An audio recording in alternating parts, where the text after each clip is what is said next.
Murray County Archives that he is in charge of with a fabulous team that works there is in the process of building an additional space. So they are in temporary quarters. The fact that Tom can find his way from there to here is a pretty good deal, and we certainly appreciate it. Thank you. Thank you so much. How many of you have been to the Murray County Archives? For crying out loud, what are you waiting for? So it's an amazing place. Murray County is one of a handful of counties in the state of Tennessee that has all of its records. We have every marriage record, we have every deed, we have every court case, and on it goes from 1807, the formation of the county, all the way until now. It makes us pretty unique. So Alicia mentioned that we're in the middle of an expansion. It's a $10 million expansion. So we had 8,500 square feet of space. We're adding to that 18,500 square feet. We'll be the largest, I think I'm right on this, the largest county archives in the state of Tennessee outside of the Tennessee State Library and Archives. So we'll have a full paper conservation lab, which will, the paper conservator that we'll be hiring will be doing the conservation work on our own records, but we're also going to provide that service to the public. If any of you are collectors of paper, we'll be able to provide that service for you in terms of conservation of that. And other counties that don't have that privilege, we're going to be able to help them as well. So we're excited about what's coming around the corner. If you go down to downtown Columbia, good luck. Between all the new folks that are moving in and just all the heavy equipment moving stuff around on East 6th Street and down around the square, it's pretty amazing what's happening down there right now. So we're going to be a big part of that. Tom, since you have all that paperwork, maybe you can once again make the distinction between Murray County and Morgan County? No, there's only one. It's just Murray County. That's all that there is. And so you probably all heard that story before, right? It looks like Maury. That's how we can tell new folks moving in. They're saying it wrong every time, right? So you got to correct them. That's your job. Correct them. So they're saying Murray, not Maury. And the reason we know that it's Murray, and it's always been pronounced Murray, although the family for whom it's named pronounces it Maury. It's one of those weird things. All our early records, many of them are written phonetically, right? When this is the frontier of the United States, there are not a lot of people here who have much of an education, so they tend to spell phonetically, and more often than not, you're seeing a corruption of the word as it sounded, Murray, M-U-R-R-Y, M-U-R-R-A-Y, when they were getting fancy, but it's always been called Murray instead of Moore. But we digress. Tonight, we're going to talk about Jermaine Wesley Loguen, King of the Underground Railroad. How many of you heard of that guy? Not many. I didn't know 2 years ago. I had no idea who he was. And I need to credit Mr. Bill Carey. If you're familiar with Tennessee History for Kids, he was in the archives doing some research one day, and I was talking about some of the incredible stories that were uncovered. Because we have all these amazing records, when we read them, we're uncovering stories that we had no idea about. And I was telling him a couple of the stories, and especially when it comes to African American history, the stories that we're uncovering they're nationally significant. And he said, well, you know about Jermaine Loguen, right? I go, no. And he said, we need to dig into that guy. And so I've spent the last 2 years really kind of digging into him quite a lot. His story is a significant one, and one of the most significant stories to come out of Middle Tennessee. His story doesn't start in Murray County, however. He was born in 1812 in Davidson County. But his story, like all of ours, I suppose, doesn't really start even with his birth in 1812. I think so much of what makes Jermaine Loguen come from slavery to become known as the King of the Underground Railroad starts with his mother and what he saw with her. She was born a free woman of color. She was born Jane. We don't know her last name. But she was born in Ohio and raised there. She lived under the guardianship of a man with the last name McCoy. And we don't know much about her beyond that, other than when she was about 7 years old, she was walking a little ways away from sound and eye shot of the house of the McCoys, and she was grabbed by someone where he put one arm around her waist and the other one over her mouth. He jumped up into a covered wagon and held her there until she stopped yelling. And then he put her inside of the covered wagon, and inside she found 8 or 10 other children about her age, 7 or 8 years old, all African American. She was kidnapped, and she was brought south and sold into slavery.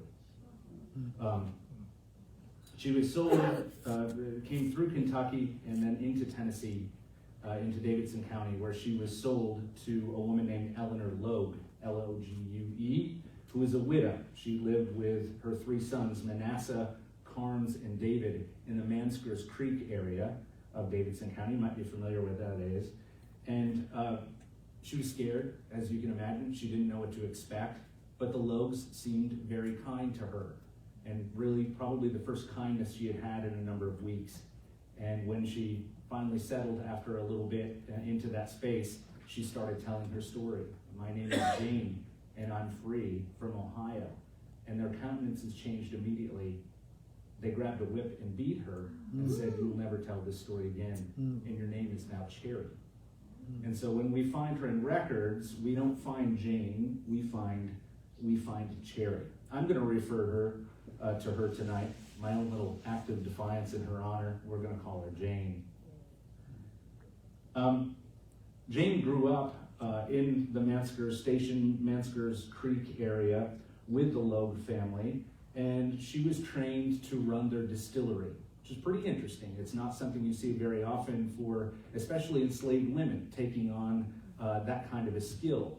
But she managed the distillery, and I don't think this was a high-end distillery like you're seeing in Middle Tennessee these days. This is probably a pretty rough one, but there was certainly a market for alcohol in the first 25 years of the 19th century. And you can imagine who some of the clientele were. At one point, she was approached very aggressively by a man who was very clearly drunk, and she grabbed a stick that she used to stir the mash with and stirred him instead, beat him pretty badly. He kind of revived himself and came after her again, and she cracked him across the head, hitting him in the temple, and down he went. She assumed he was dead.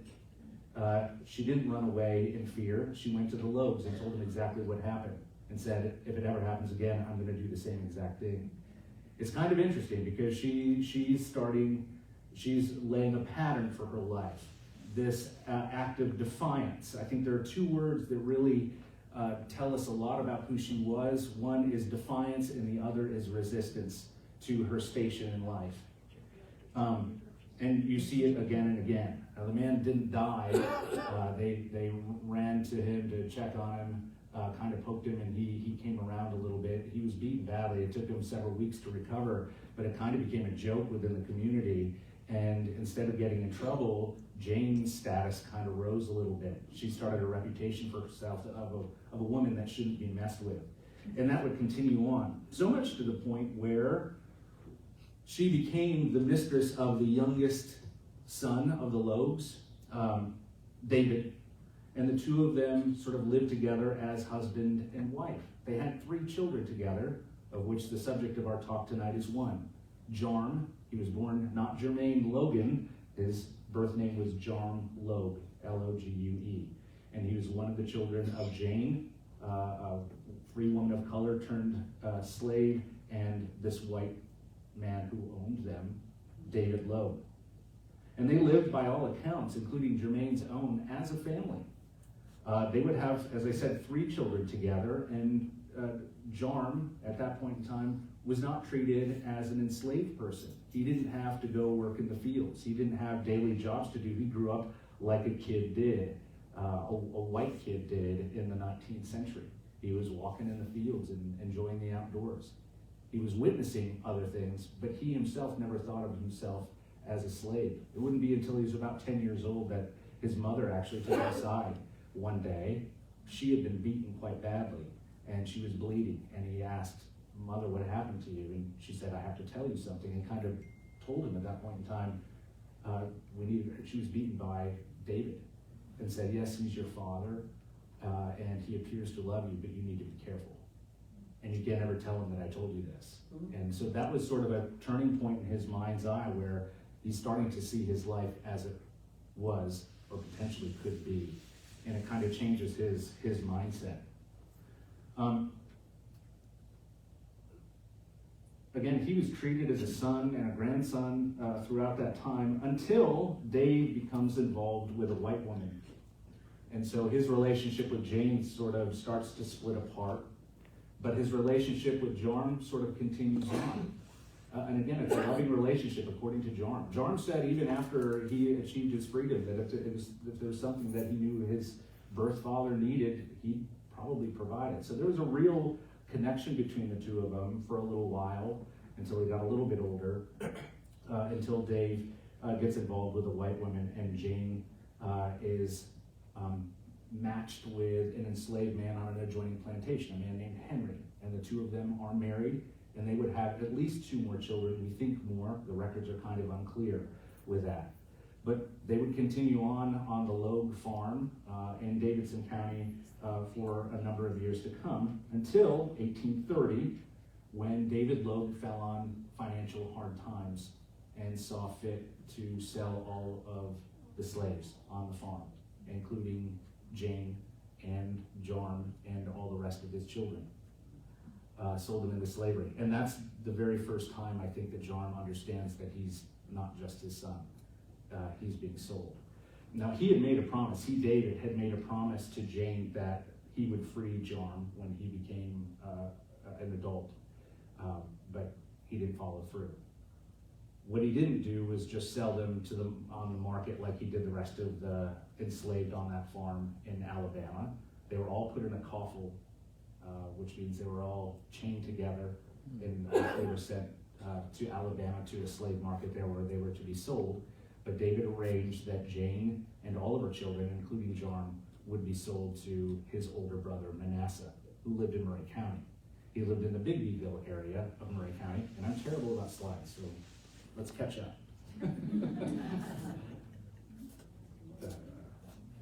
Maybe. I'll do it. Maybe. Here we go. So that's a modern image of the Manskers Creek area. The map shows, this is an 1878 map of Murray County, and the Logue family, let's see, what's front and back? I'm not seeing. And it's going to be hard to see because it's so small. Anyway, if you know where Reese's Chapel is in Murray County, you're in the vicinity. Bigbyville is sort of a little crossroads community. There's not much there. Still very agrarian today. But if you look at the 1878 map, which you all have access to through the Library of Congress online, and you can zoom right in and see really close, you'll see Ephraim Logue, you'll see E. Logue mentioned on there. That's Manasseh's son. So that'll give you the general idea of where we're talking about when they came to Murray County. So Jarm and his mother and his siblings were all sold to Manasseh Logue, who was not anywhere near as kind as his brother David had been to them. Jarm witnessed a great deal of harsh treatment of his mother, and again kind of learns from that resistance that she shows, that she exemplifies. There is a point when he's living with Manasseh where the adult slaves are sent out to work in the fields. The children were all gathered in front of the house, and 2 men showed up. So the adults are away, not able to see what was going on. And Manasseh had arranged to sell a number of the children, including 2 of Jane's children. They shackled them, and the daughter started screaming loud enough so all the mothers in the field could hear, and they all came running. And this will give you an idea of Jane. Manasseh said to the slave dealers, "We're in trouble now," or something to that effect. And she came and grabbed her children, holding on to them tightly. And Manasseh ordered 2 other male slaves to grab her and pull her away, which they did. She broke loose and grabbed her children again and said over and over again, "You will not be sold for me, you will not be sold for me." They pulled her away finally, and the children were sold. Jarm witnessed that. Again, it's another example of what he's seeing, not experiencing personally, but seeing what his mother is doing. That's the impact that's having on him. It's her, again, that defiance, I think, that's really starting to define his thought process. At some point in time, in about 1833, he was rented out, so to speak, to a family that he called the Prestons. That's a made-up name. Most of the names in he wrote his narrative later in life, and most of the names that he uses for people in this area he makes out, except for the Logues, of course. But he says he went to work for the Preston family, who he called educated Methodists, and they treated him as an employee. He would do work for them during the day, But in the evening time, at dinner time, he would invite them to their dinner table, and he was served with them like he was one of the family. And they talked about religion a great deal. And this was the first time that and scripture as well, religion is a big part of, and politics are the two sort of big things that they like to talk about. And this is where he sort of gets introduced to religion in a much more meaningful way. And the big takeaway for him is that it made him aware that not all white people viewed slavery in the same way. They came out to him as anti-slavery. In Murray County, in our experience, if you look at, say, secession in 1860, it's overwhelmingly pro-secession, right? But when you dig into the records, you find that there's quite a large number of abolitionists here by 1860 in Murray County. The idea of slavery and what that means in this area really runs the gamut, from the Manasseh Logues on one end to those who are very anti-slavery on the other end, and it runs the whole gamut. Murray County is really just this crossroads community. It's very complex here. So he's starting to learn from the Prestons, one, religion, and two, that not all white people see him the same way. And it's, again, starting him to think about this, to the point where he would go to his mother and say, tell me about Ohio. What is Ohio? And so it's that story that she had told him again and again, that this free place where she was born, where she wasn't treated like this, it's in the back of his mind that there's a place like that, and maybe he can go there too. He starts planning it. Starting in 1833, and for the next 18 months or so, he's starting to come up with a plan of how he's going to get away and get to Ohio, the promised land in Ohio. And so he befriends what he called a poor white man, who started helping him gather the materials that he needed: food, money, guns, and passes. Those are the four big things that he needed in order to be able to travel and travel carefully. So he had a friend as well, another enslaved man. His name was John Farney, and the two of them decided to leave out on Christmas Eve, 1834. It's a time of revelry in town. Nobody's paying close attention. It's a good time to go. So that's what they did. On the night of Christmas Eve, 1834, he and John Farley leave. And they take a very interesting tact. So they're sneaking away, right? Well, they're two enslaved people who have money, who have guns, and they come up with the idea that they're not going to sneak around in the shadows. They're going to stay in fine hotels. They're going to stay in some of the better places in town. The thinking being, you see a couple guys walk in with guns strapped to their sides and staying in hotels, they're clearly not runaway slaves. And it works. It works. It gets them through Nashville, it gets them out of Tennessee, into Kentucky, and then people start questioning a little bit much, and they get a little nervous about it, and that's when they start sort of moving in the shadows a little bit more. They're traveling a little bit more at night. But that idea, which I thought was really, worked really well for a time. For a number of days it did. They get to the Ohio River and cross into Indiana, and they noticed there were white men on the other side of the river who were watching them. And they knew immediately they were looking for runaway slaves. Now, there were advertisements out for them. They were known runaways at this point in time. So descriptions of them were out there. So they're trying to be careful. And they found that Indiana was a fairly hostile place. And that's true in America this time. Kentucky, Indiana, even southern Ohio, some of those areas were very pro-slavery. Well, they weren't safe. And he had no way to know this, right? He can't read and he can't write. He can only know what people tell him. So it's a dangerous proposition, to say the least. So when they get to Indiana and Ohio, places where they thought they were going to be free and clear, they were not. And it was at that time that they decided Canada was where they needed to go. So they continued on the journey with the help of Quakers, who hid them for a time, Native Americans, who hid them for a time, and then their first introduction to the Underground Railroad itself.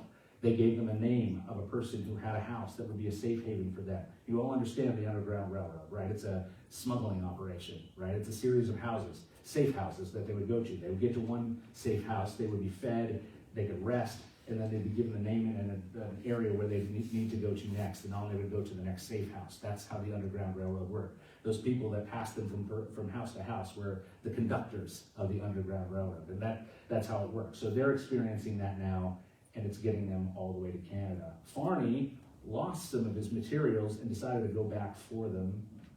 Jermaine continued on, John still continued on the quest, and he never saw Farney again. We don't know what happened to him. he sort of falls out of the record at that point.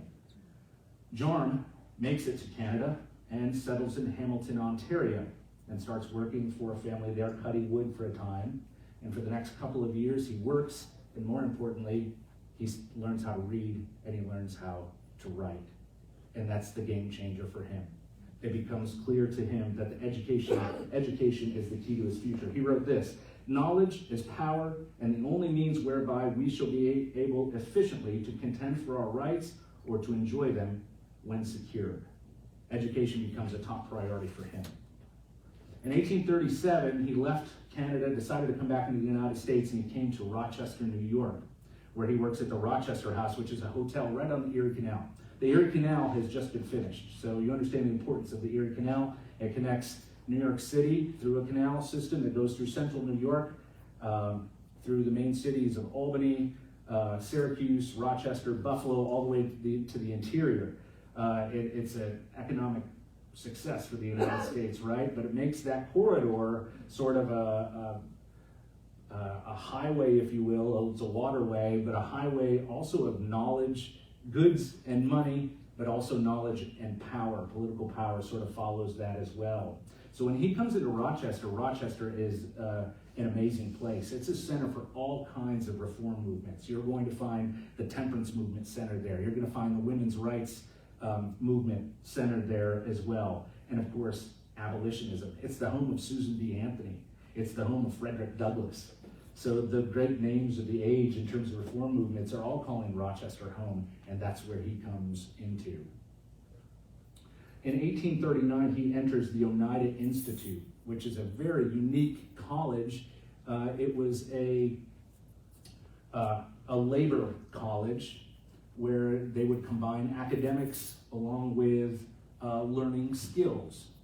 Exercise was part of the curriculum. They would learn trades while also going to class and learning academics. It was the first college in the country to admit African Americans as just a regular course of action. Now, there were a number of colleges who had admitted some African Americans, but they were always considered exceptional African Americans. It wasn't done as a regular matter of course, but in Oneida Institute, they did. And so he got in there and studied there for 2 years and then decided to leave. He's a little bit restless, I think. But during that time, he really honed his skills as a writer and an orator. In 1840, he gets married to a woman named Caroline Storham, who was a New Yorker, and attended the first New York convention, which was an abolitionist convention. So he's starting to get plugged into the abolitionist group a little bit more at this point in time. In 1841, he moved to Syracuse, New York, which would be his main home really for the rest of his life, although he traveled around a great deal within the central New York area. In 1843, he opened a school for African American children in Utica, New York. He was licensed as a deacon in the African Methodist Episcopal Zion Church and attended the National Convention of Colored People in Buffalo that year. Again, he's meeting some important people. He's getting pretty close with Frederick Douglass. They're sort of, he's introducing Frederick Douglass at a number of these meetings as an orator in this early part of the 1840s. In 1844, he was given the option by an abolitionist group to purchase his freedom. That was common in this time period. Frederick Douglass took advantage of it. An abolitionist group offered him money to be able to buy his freedom. Jermaine Loguen was given that same opportunity, and he refused. They gave him the money to purchase his mother. He refused. This is why. He said, man has no right to own another man. Only God retains that power. He said, God wills that all men should enjoy life, liberty, and whatever happiness this earth can afford. But to a certain extent, we are the architects of our social enjoyment and political fortunes. Our Heavenly Father has given us the means, and it remains for us to use them for the promotion of our liberties. To him, it went against both the moral laws as well, the moral laws of man, as well as the very laws of our country, the laws that our country was built on. is during this time, it's pretty obvious to me he knows the Constitution pretty well, right? This is a combination of both moral character, but also a political acumen that we're starting to see. He believed that in America, everybody should have an opportunity. Those are the words in our founding documents. It doesn't say only white people. It doesn't say just men. It says everyone. And he was holding the country to task on that. And he was refusing to buy his freedom because if he did, even if it benefited him, it was acknowledging that another man, or in this case Manasseh Logue in Murray County, Tennessee, had that right. If you pay him off, it acknowledges that he has the power to own another man. Jermaine was not going to abide that. He was not. Even if it meant he was a fugitive slave, and even if it meant his mother would continue in bondage. Now I mentioned that statement is very political sounding, right? Life, liberty, and the pursuit of happiness. Those are words that he was reiterating. And it's kind of interesting, that's 1843 when he says that. 1844 is a national election year. Who runs for president in 1844? This is one of these weird twists of fate coming around. Our own James K. Polk is running against Henry Clay in the election of 1844. Jermaine Loguen, he had changed his name when he got to Canada, by the way, from John Logue to Jermaine Wesley Loguen. The Wesley coming from the founder of Methodism, right? In honor of the folks who had taught him a little bit about religion. He takes that as his middle name. So he's starting to understand politics to a great deal. So in 1844, James K. Polk is running against, I'm messing up with my, sorry, terrible with following these. Here's Loguen. You can see in the upper right-hand side, a couple of places. That's Rochester on the left, Hamilton, Ontario on the bottom there. Another one of Rochester, the United Institute, top right. And what Syracuse looked like during its boom time as part of the Erie Canal, and that's his wife. So 1844, kind of an interesting thing happens. It's one of the closest elections in American history, right? There's only about 40,000 votes between James K. Polk and Henry Clay, and the key to the success of either one of those guys is New York State. Well, in New York State, there was a third-party candidate named George Birney who was running on the Liberty Party, which was the abolitionist party, and who was stump speaking for George Birney? Jermaine Loguen. So Jermaine Loguen is stumping for James Birney rather, in upstate New York. You can see the red marks where Birney gets most of his votes. Now, he has no shot at the presidency, but the math speaks for itself. Polk receives nationally 1.4 million votes, Clay 1.3 million votes, and Birney receives 62. There's a difference between those two, between Clay and Polk, 39,490 votes. James Birney gets 62,103. So that's the difference, right? In New York State, had Birney not run for president that year, most of those votes would have gone for Henry Clay. They were both anti-expansionists, where Polk was for the expansion of the United States West, where those votes probably would have gone to Henry Clay. Birney, and by extension, Jermaine Loguen, who's stump speaking for him pretty effectively, makes James K. Polk president. So kind of a neat circle for Murray County. Pretty incredible. One of those weird turns of events in history that we see. I wonder, I'm sure he did, but I wonder if Jermaine Loguen understood Polk's connection to Murray County and what that all meant. I'd be fascinated to know. I doubt that Polk knew about Jermaine Loguen and his work. He certainly knew about Birney. He was pretty nervous about New York. In 1844 to 46, Jermaine gave his very first anti-slavery speech, and he was ordained an elder in that same AME Zion Church. In 1845, he attended the State Convention of Colored People held in Syracuse, and in 1846 became pastor and a teacher in Utica, New York. So he's traveling around. If you know your New York geography, that upper middle section there of New York State is where he's really moving around quite a lot and really gaining influence.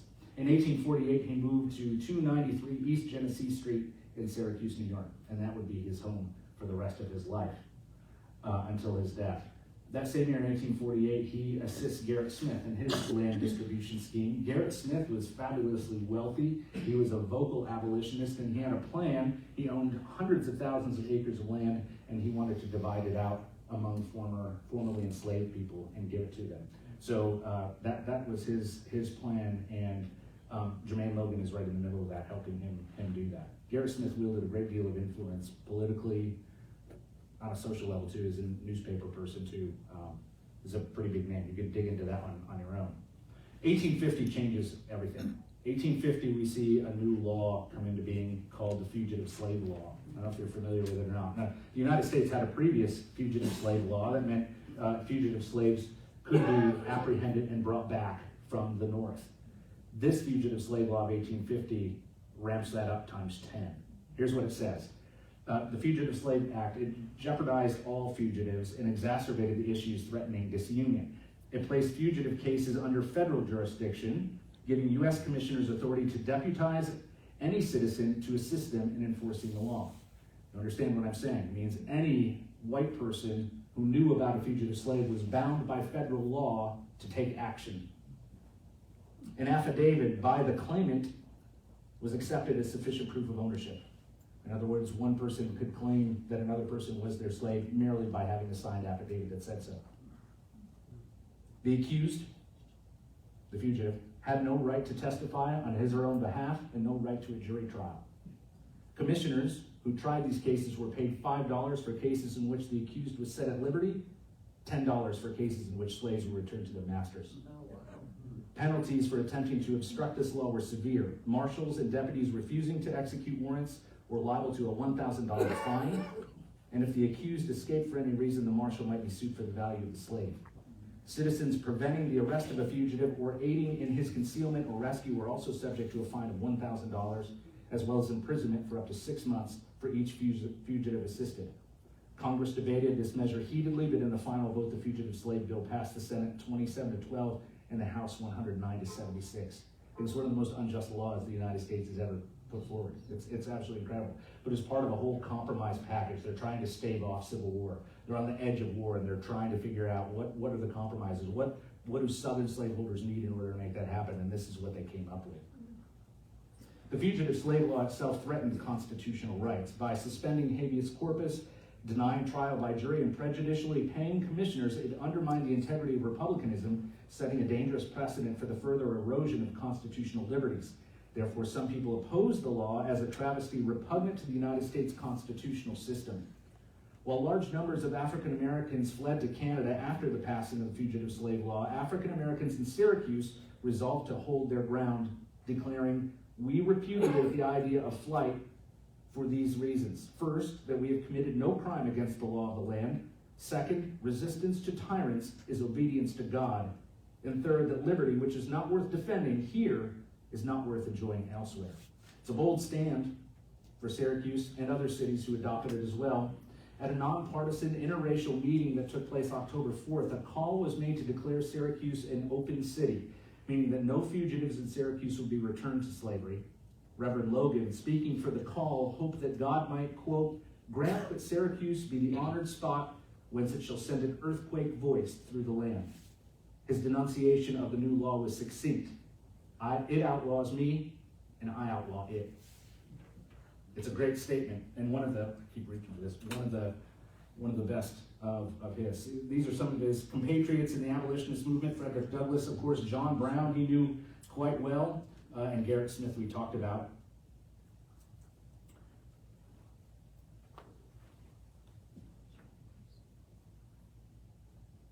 Spurred on by such veterans of the abolitionist struggle, participants approved the motion to make Syracuse an open city by a vote of 395 to 96. Syracuse was among the first northern cities that so responded to the law. So you understand what's happening. A city is declaring a federal law null and void. Again, pretty gutsy. And that's the times that we're living in by 1850. The country, although it's going to be another decade and more before a war begins, that's the political edge, the knife edge that they're on. Logan's other option to increase his chance of safety given this new law was self-purchase again. His friends raised the money to buy his freedom again, and this is what he had to say. "Generous and kind as those friends are, my heart recoiled from the proposal. I owe my freedom to the God who made me.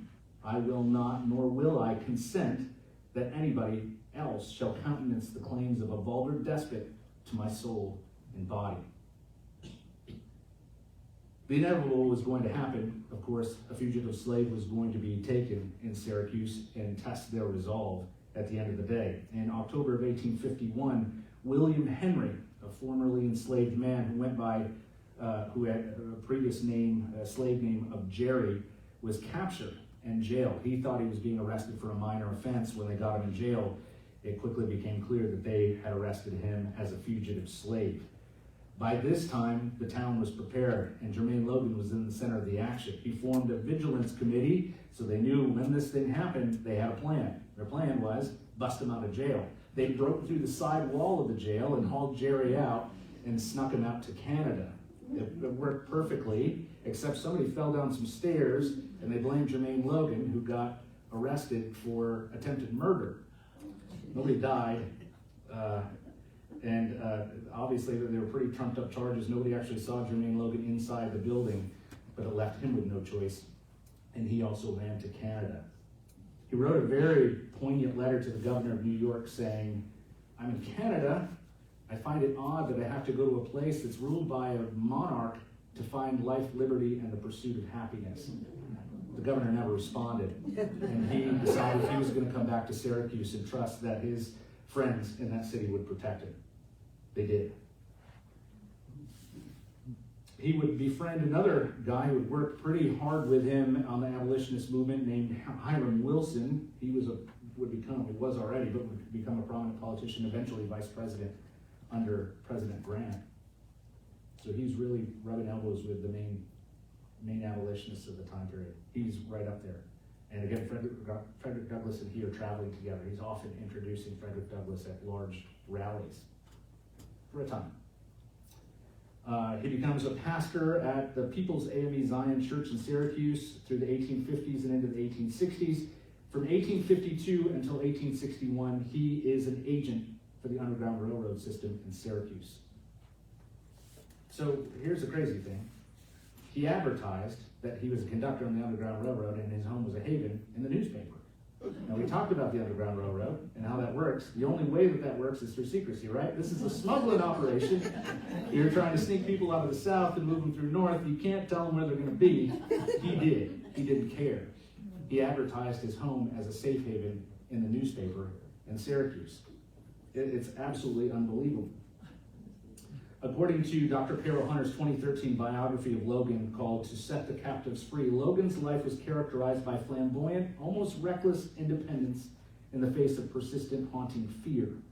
While his widely known friend Frederick Douglass warned that secrecy and concealment were necessary conditions to the successful operation of this Underground Railroad, Loguen regularly put his home address in the newspapers, inviting any fugitive from slavery to drop by at any time. One skeptical observer attempted to see if the stories of Logan's benevolence was accurate. He personally escorted the family to Logan's house in the middle of the night. This is what he wrote. "We had scarcely struck the door when the manly voice of Loguen reached our ear.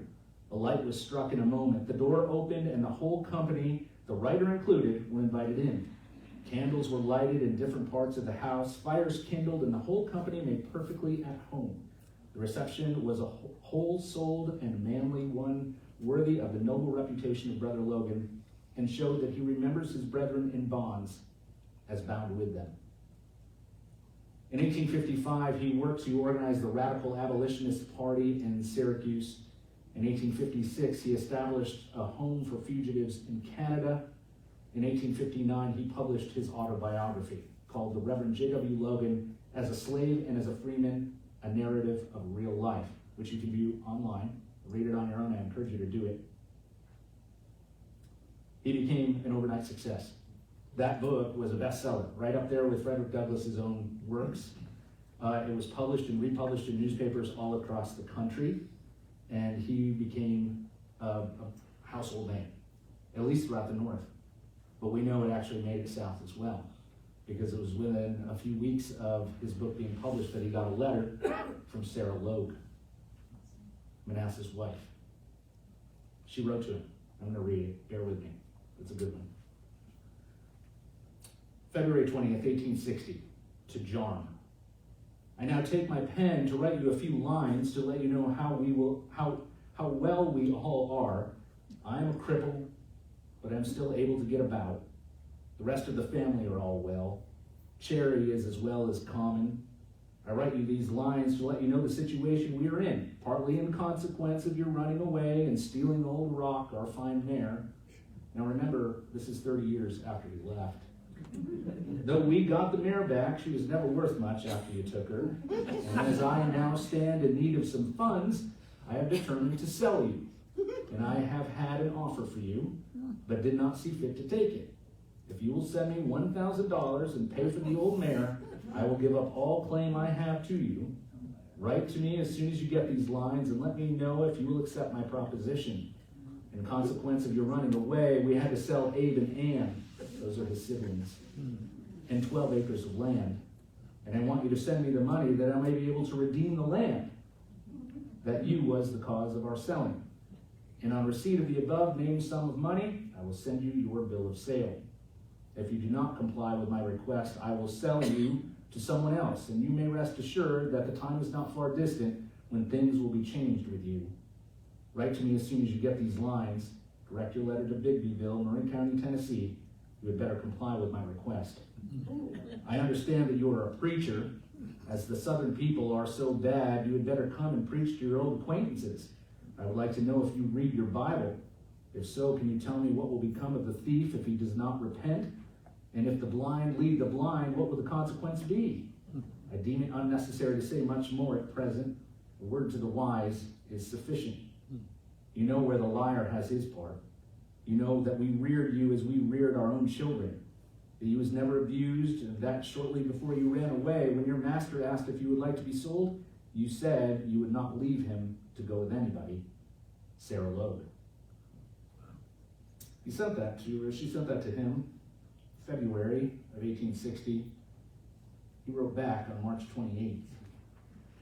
When he left, he was a 20-year-old enslaved person who couldn't read or write.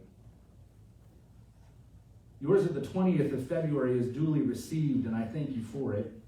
It is a long time since I heard from my poor old mother, and I'm glad to know she is yet alive, and as you say, as well as common. What that means, I don't know. I wish you had said more about her.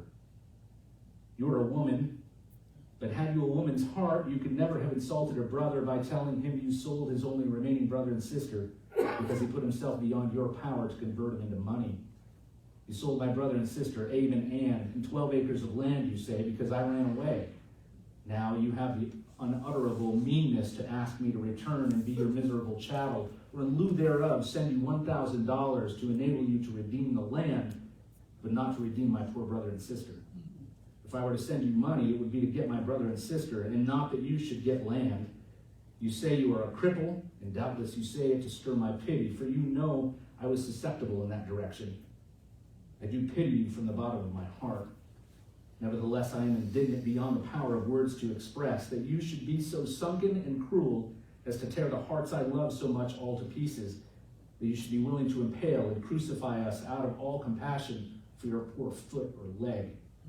Wretched woman, be it known to you that I value my freedom, to say nothing of my mother, brothers, and sisters, more than your whole body, more, indeed, than my own life, more than all the lives of all the slaveholders and tyrants under heaven.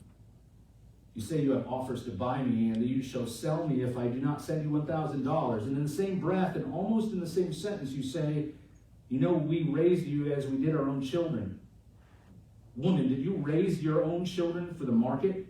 Did you raise them for the whipping post? Did you raise them to be driven off in a coffle in chains? Where are my poor bleeding brothers and sisters? Can you tell? Who was it that sent them off into sugar and cotton fields to be kicked and cuffed and whipped and to groan and die, and where no king can hear their groans or attend and sympathize at their dying bed or follow in their funeral? Wretched woman. Do you say you did not do it? Then I reply your husband did, and you approve the deed. And the very letter you sent shows me that your heart approves it all. Shame on you. But, by the way, where is your husband? You don't speak of him. I infer, therefore, that he is dead, and that he has gone to his great account with all his sins against my poor family upon his head. Poor man, gone to meet the spirits of my poor, outraged, and murdered people in a world where liberty and justice are masters. But you say I am a thief, because I took the old mare along with me. Have you got to learn that I had a better right to the old mare, as you call her, than Manasseh Log had to me? Is it a greater sin for me to steal his horse than it was for him to rob my mother's cradle and steal me? If he and you infer that I forfeit all my rights to you, shall not I infer that you forfeit all your rights to me? Have you got to learn that human rights are mutual and reciprocal? And if you take my liberty in life, you forfeit your own liberty in life. Before God in high heaven, is there a law for one man which is not a law for every other? If you or any other speculator on my body and rights wish to know how I regard my rights, they need but come here and lay their hands on me to enslave me. Did you think to terrify me by presenting the alternative to give my money to you or give my body to slavery? Then let me say to you that I meet the proposition with unutterable scorn and contempt. The proposition is an outrage and an insult. I will not budge one hair's breadth. I will not breathe a shorter breath even to save me from your persecutions. I stand among a free people who, I thank God, sympathize with my rights and the rights of mankind. And if your emissaries and vendors come here to re-enslave me and escape the unshrinking vigor of my own right arm, I trust my strong and brave friends in this city and state will be my rescuers and avengers. Yours, J.W. Logan. I'd give about anything to see her face. She wasn't expecting that, I'm sure of it. That letter, both of those letters were published in newspapers all across the country, and it rose his star even more. Pretty incredible. In 1860, just a few weeks after these letters, the weekly Anglo-African, a journal supported by the AME Zion Church, spoke with pardonable pride when they declared Reverend Jermaine Loguen the Underground Railroad King. From 1862 to 1864, he was a missionary pastor in Binghamton and Montrose in New York. His son-in-law fought with the 54th Massachusetts. If you saw the movie Glory, that's the regiment that they follow. Frederick Douglass's son also fought in the 54th Massachusetts, so they're getting closer still. In 1864, he was elected bishop of the AME Zion Church, which he declined. When the war concluded in 1865, just within a few weeks, he was back in Murray County, looking for his mother. He found her.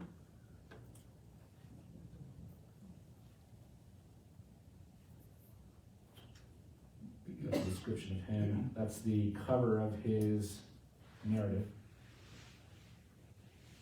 That's a portion of the letter that I just read. This is the newspaper article that talks about the reunion with his mother. He came to Murray County. He went to the farm where he escaped from, and his mother was still there, as was Sarah Logue, interestingly enough. We don't know the words that they exchanged. He embraced his mother. She knew him immediately before he even got to she recognized his walk. So he embraced his mother, and they had words. He preached in Columbia that evening. She got to hear him preach. And when he finished, before the service was over, but when he finished his service, she got up out of the pew and came up and gave him a hug with tears down her cheek. Yeah? The two letters, you said they were newspapers. Are they on the internet where any of us can If you read his narrative, if you find his narrative, they're both published in the narrative as well, in the online version. Tom, can we share your slides? What keywords will we look up on Google? Jermaine Loguen autobiography. Oh, okay. Yeah. Can we share your slides with the group later? Okay, Yeah. we'll get them to you. Yeah. So preached here, preached in Nashville, and then went back to New York. As far as we know, Jane remained in Murray County for the rest of her life. I don't know where she's buried. I haven't been able to find her. It's one of those things that I try to spend some time on from time to time, trying to find her. I'd sure love to. Know where she was buried. In 1868, he was elected bishop of the 5th District of Kentucky and Allegheny Conferences and elected president of the State Convention of Colored People meeting in Utica, New York. In 1870, he was appointed bishop of the 2nd District in Genesee, Philadelphia, and Baltimore conferences, so he's sort of moving through the ranks of the AME Zion Church. In 1872, he was reelected bishop and assigned to the Pacific Coast, but died in September of that year. His daughter Amelia married Frederick Douglass's son. She became quite a well-known civil rights activist as well. So there's a legacy to Jermaine Loguen beyond himself in terms of what he did. and the ripple effect of everything that he did throughout his life. His children did a number of amazing things. So she married Frederick Douglass, his son, became a civil rights activist. Another, Sarah, became the 4th African-American doctor in America, the first to graduate from Syracuse University, and the first doctor in the Dominican Republic. So again, that ripple effect from Jermaine, Loguen, by extension Jane, they did amazing things in the world. That's all I have. As I started to say, I think this is one of the most important stories to come out of Middle Tennessee. And again, so many of the stories that we're finding their importance go far beyond the bounds of the space that we call home. These are nationally significant stories and sometimes internationally significant stories as well. So we live in an amazing place. I often call Murray County sort of this crossroads community of history. So much has happened here. Some amazing people have called this place home, and events that have taken place here have affected millions of people around the world. So I'm proud to call it home. I'm in upstate New York. All those places that I mentioned are sort of my stomping ground. Syracuse is about 2.5 hours south of where I'm from, but that was the closest airport for us. Closest mall when I was a kid, so I spent a lot of time in Syracuse. I mentioned the Jerry Rescue. There is a large monument, which I showed I pointed out because we kind of hurried through. There's a large monument to the Jerry Rescue in Syracuse today. It's still remembered there. The fugitive slave law was tested in America. Questions? Way in the back. How would you describe is there any more information about why the AME Church gave him that title, King of the Underground? So it wasn't the church. Okay. It wasn't the church. It was a newspaper. It was an abolitionist newspaper that was partially funded by the AME Zion Church, but it was sort of a larger body of people that he's credited with saving over 1,500 people through his home. He is in the National Civil Rights Hall of Fame. So he's remembered as a hero from that perspective. So he earned that sobriquet, and it was given to him through that newspaper. It's the first one that called him that. Yes, sir? Do you find out where she was buried? How can you trace that? So we have to bring a lot of different resources to bear. So African American history, when you're getting into the time of slavery, is very challenging. You have to look at a lot of different records. So the map is a hint, is a clue. So we're able to find where the farm was roughly from that. We're going to pair that with deeds. That'll help us to some degree. And then the rest is going to be by luck, honestly, to find a burial spot like that. There is a Loguen cemetery. A lot of times in those cemeteries that are family cemeteries like that, enslaved people were buried along with the family, maybe in a separate plot, but close by, but unmarked, or marked with wooden monuments that haven't stood the test of time. So sometimes it's a needle in a haystack. Sometimes we can do it. Sometimes we get lucky. Yes, ma'am? Did he ever find his brother and sister? No, not that I'm aware of. Yes? Did Jermaine and President Polk ever correspond, or did he ever have any influence on what was happening? With Loguen specifically? Not that I'm aware of. There's no correspondence between the two of them. It's a great question. I love that whole idea that he's taking part in the election of 1844, and that his viewpoint on his bondage translates into American politics as well. I mean, from his writings, you get a sense he believes the Constitution. He believes what this country is supposed to be and wants it to be that desperately. He uses that in the language of his speeches again and again. And you can find his speeches if you dig a little bit online. A lot of them were published in newspapers at the time. There's lots of abolitionist newspapers. And so you can go to Chronicling America and Google Chronicling America and Chronicling America, his name, and search for his name on Chronicling America, and you'll find some of that stuff there. You can come across his speeches, but that language is throughout. He's very much connecting what America ought to be with what he's trying to be. He takes it very seriously. But I haven't seen any correspondence between Polk and him. I've read it all. 14 volumes worth. Yes, sir. I just want to thank you for this great lesson. We learned a lot today, and thank you so much for Oh, sure. My pleasure. Yeah. I have a pretty fun job.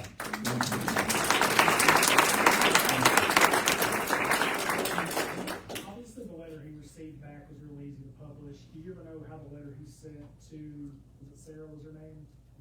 How was that letter ever go? That's a great question. My guess is he made a copy, because both of them were published in the newspaper together. Like her letter and his response. That was, he needed to see the point counterpoint, because the abolitionists were using that, right, from their perspective, they're using that kind of to bolster their argument that this man left a slave who couldn't read or write, and look at what he's doing now. It flies in the face of so many of the arguments that are happening that are leading up to the Civil War, right? When you have politicians standing on the floors of Congress saying, you know, slavery should exist because African Americans or black people don't have the capacity to learn. Well, then you have, I mean, those are speeches that are given, right? They have all kinds of arguments that are absolutely ludicrous to our mind today, of course, but it's an argument that they made a lot. And then you have a Jermaine Loguen who writes this letter, and people are going, "Are you kidding me? That's incredible." He didn't just write it, it was eloquent. His language, his speeches, I didn't tell you that. So I told you he introduced Frederick Douglass a lot through the 1840s. After that happened, Frederick Douglass was introducing him. He introduced him in a number of speeches in 1860, 1861, leading into the war. Yeah, it flipped. Oh, is it off, I'm sorry, David? Yeah, thanks, Alicia. Is there any evidence of Underground Railroad in Murray County? Not really, because slavery existed here, right? Here it's just escaping. I haven't come across any instances where those people who I mentioned who were anti-slavery, who lived in the space, were helping slaves escape. I'm not seeing it, but that's a tricky thing, because it is a smuggling operation. They weren't keeping records. So is it possible? I think it is, but I don't have any evidence of it. Yeah, Please Richard? answer the question I've always wondered about. I don't know what they officially call the little men that stand, the little statues that hold the lanterns. They're usually black. You know what I do. Okay. We were always told those were the houses that you could go to. I don't think so. I think those statues come after all of that, but I don't know much about that. It's worth looking up. I don't know the story behind it. Sure don't. And then I have one more thing, Yeah. and then I'm quick. Okay, you talking about copying the letters? He possibly copied the letter? I think probably kept a How copy would of it. you do that in that period of time? Zero. One of two things is either handwriting it again, but they had copybooks in this time frame. So James K. Polk, for instance, had copybooks, thank God. So as he wrote a letter, had like carbon paper underneath, and it would make a copy on the next page down below. So all of his outgoing correspondence, he had copies of.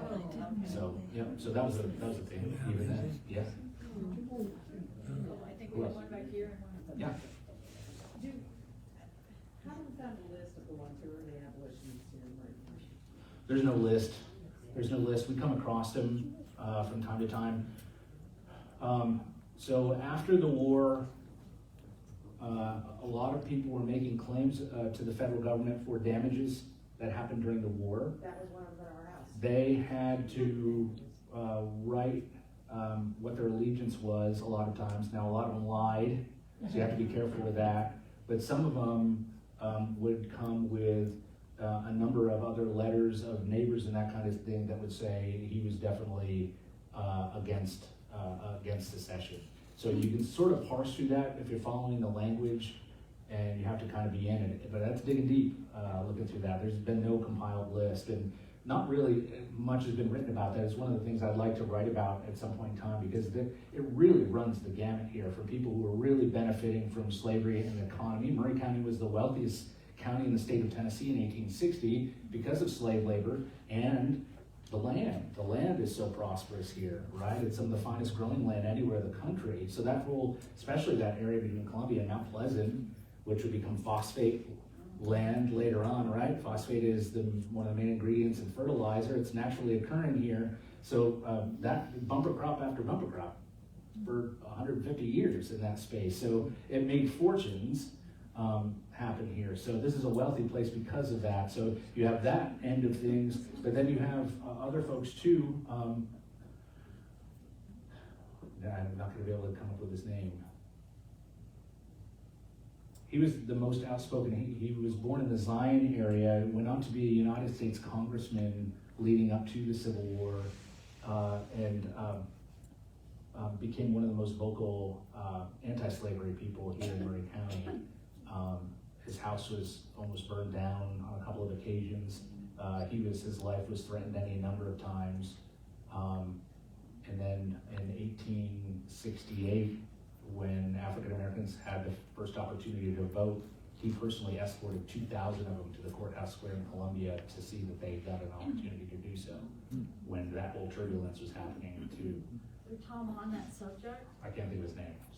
one of the things that one topic often leads to another topic for the speaker series, and one of the things that we're looking at is it's similar to debates today. It's the role of religion in politics and society at that point in time. There were some folks in Spring Hill, Absalom Thompson, who were founding members of the Methodist Episcopal Church, which had a different perspective on slavery than other churches in the area. That's a really hot topic and a somewhat political one to try and put together a presentation on. But we also feel that it's an important one because we're seeing that same intersection today between religion, politics, and society. So we're working on that, and that may, Eric's gonna help, I think, with that, because it is fascinating. Absalom Thompson, who was at the Presbyterian Church presentation last month? So you all may remember that the minister, Chris Adams at the Presbyterian Church, or maybe I did it, talked about how Absalom Thompson's son, I think it was a preacher there, and he had given land for St. Mark's, Bridget, so, which is an African-American church. There's a lot of intersectionality. It's hard to find the documentation because certainly if you were Underground Railroad in an area where they were pro-slavery, you had to kind of watch your step. But we're trying to uncover some of the tangled web of all of those topics. Yeah, African Americans and religion here, that's a big topic and an important one too. Again, national ramifications. Edmund Kelly is a great example of that, where he's an enslaved person here, teaches himself how to read and write by bribing boys with candy, school kids, and give them candy and they lend him their books. And so he taught himself how to read and used the Bible as his guide. And he's one of the very first ordained ministers, African-American ordained ministers in Tennessee. And he's a gifted orator. And he traveled around Murray County and then beyond Murray County. And then his owner fell on financial hard times and allowed him for a fee to go wherever he wanted to preach. He went to New England. And same deal, he was picked up by the abolitionists immediately. He was an incredibly gifted orator and packed the house wherever he went. And bought his freedom. His wife and children were still in bondage in Columbia. And there's a whole series of letters between the owner of his wife and children and him. And in the vein of J.W. Loguen, as powerful, and managed to get them freed, bought their freedom as well. So his children were raised in New England and educated in some of the finest schools here. The mind-blowing thing, after the Civil War, his children came to Columbia to see where his family came from, and they realized that the children here, black children here, needed education, and they stayed. They're the most educated people in Columbia, Tennessee. They had advanced degrees, and they became some of the earliest teachers and principals in the black schools in Murray County. It's an amazing story. It's incredible, mind-blowing. And so religion, especially within the African American community, is incredibly powerful. It plays into a whole lot of stuff that's going on and how they use religion, one for their own mental health and how to navigate slavery, and then beyond that, spreading the gospel, right? It's a big deal. I think we've got time for a couple more questions before the library's going to close and we're going to have to kick you all out, which is a good thing, but They there's say, one here and then there was one over on the back wall I think that we missed. they say